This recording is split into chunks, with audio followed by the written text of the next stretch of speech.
Welcome to the deep dive.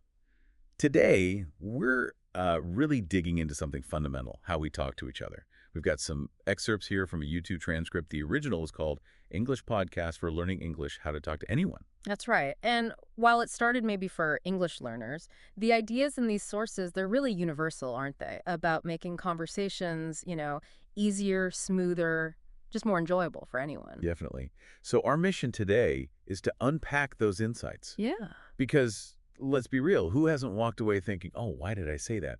Or that feeling the source mentions where your brain just shut down. Oh, totally. That awkwardness or overthinking everything, feeling unprepared. It's so common. Yeah, it really is. And what I like about these sources is how they frame it. It's not about being perfect, like some super smooth talker. Yeah. It's more about being prepared and maybe even more importantly, just being present. Being present. Okay.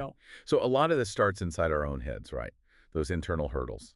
Absolutely. The sources dive right into that feeling of nervousness, especially, when you're talking to someone you see as maybe more successful or confident. Yeah, that comparison trap. Exactly. You compare yourself, you feel, well, the source using the word intimidated, like you're somehow less, or you don't belong in that chat. Intimidated. Uh-huh. Yeah, that makes sense. Feeling nervous because someone seems more powerful or important. And maybe you have curiosity, that desire to know them, but the fear stops you. Right. But the source offers this really powerful mindset shift. It's actually quite simple. Okay. It's about dropping the whole who's better thing internally, just telling yourself, look, no one's above me and I'm not above anyone else. We're all just people. Just people. Seeing everyone as equals takes the pressure off, doesn't it? Instantly. It lets you just be, not perform. Right. Because conversations are to test. That's a good point from the source. You're there to connect, not to get a grade. You belong there. You belong. Simple as that. Okay, so mindset first. But then there's the practical side. Yeah. Knowing what to actually say. That moment when someone asks, how's your week? And poof, blank mind. Huh. Yes, the dreaded mind blank. The sources tackle that head on very practically. They suggest just thinking ahead a tiny bit. Thinking ahead.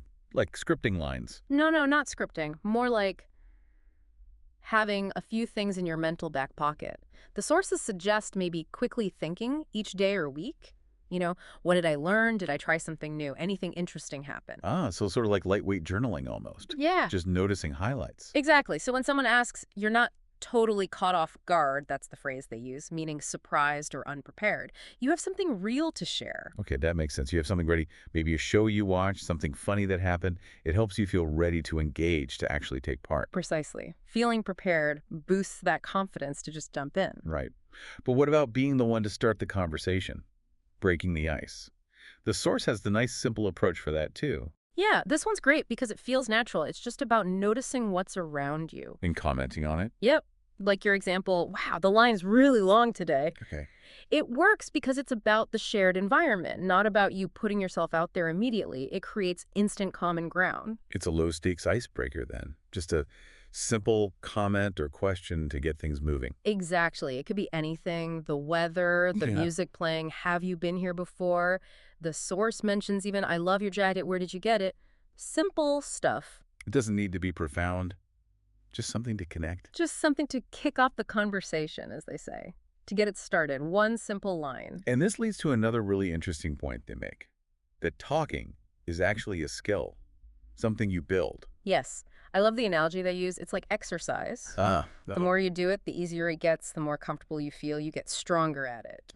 And you don't start with a marathon. Exactly. You start small. Asking for the time, ordering coffee, saying thank you. Each little interaction is like a rep. Building that conversational muscle. And it's okay to make mistakes. That's crucial.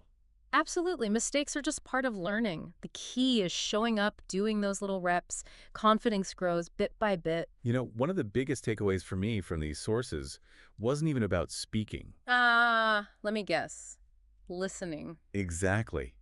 They stress how critical being a good listener is. It's about hearing more, not necessarily saying more. And listening with genuine curiosity, that real desire to understand what the other person is saying, it makes the whole thing feel more relaxed, more real. Definitely takes the focus off worrying about your next line. It does. And they offer a specific technique.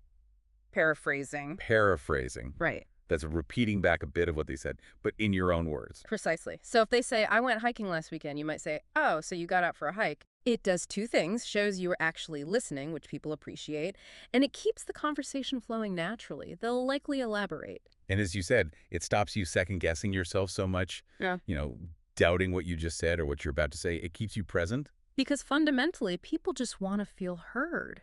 You don't need amazing wit, just show you're listening. The sources suggest even simple things like, that's cool, or really, tell me more. Little prompts. That makes sense.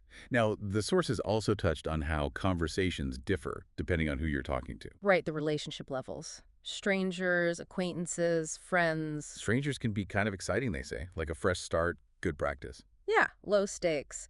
But acquaintances, that's often the tricky zone, isn't it? Totally. People you know a bit, but not well, like colleagues, maybe neighbors. The suggestion there is to treat it almost like a clean slate each time, but acknowledge the connection. A simple, hey, how's that project going? Or mentioning something you know they're involved in. It bridges the gap without needing deep history. And these acquaintances are important for expanding your circle, They are. And then friends. Well, that's usually the easy zone. Natural, relaxed. The sources basically say, just be yourself. The connection's already strong. which leads beautifully into that visual metaphor that you used. Yeah, the snowball. Yeah. I really like that one. Explain it. Okay, so they picture every chat you have as adding a little bit of snow to a relationship snowball. Little conversations, little snowballs. Those are your acquaintances. Right. And more frequent, maybe deeper chats build bigger snowballs. Those become your friends. The more you interact, the bigger it gets. But here's the key part. The melting.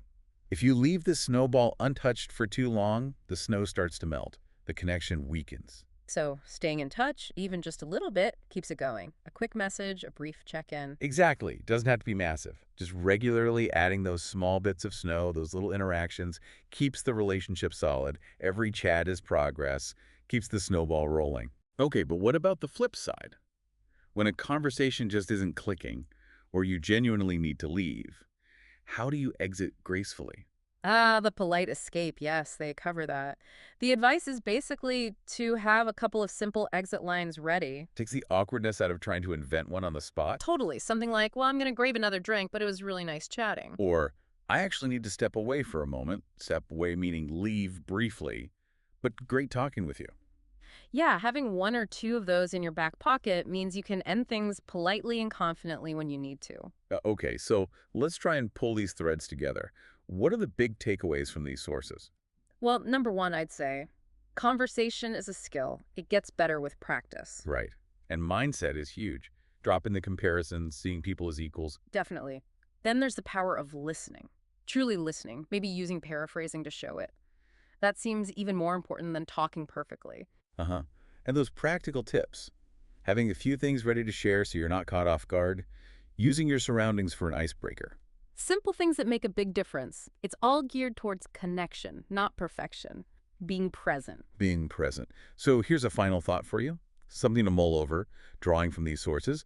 Think about how every single interaction, even the smallest chat, every bit of that snow added to the relationship snowballer.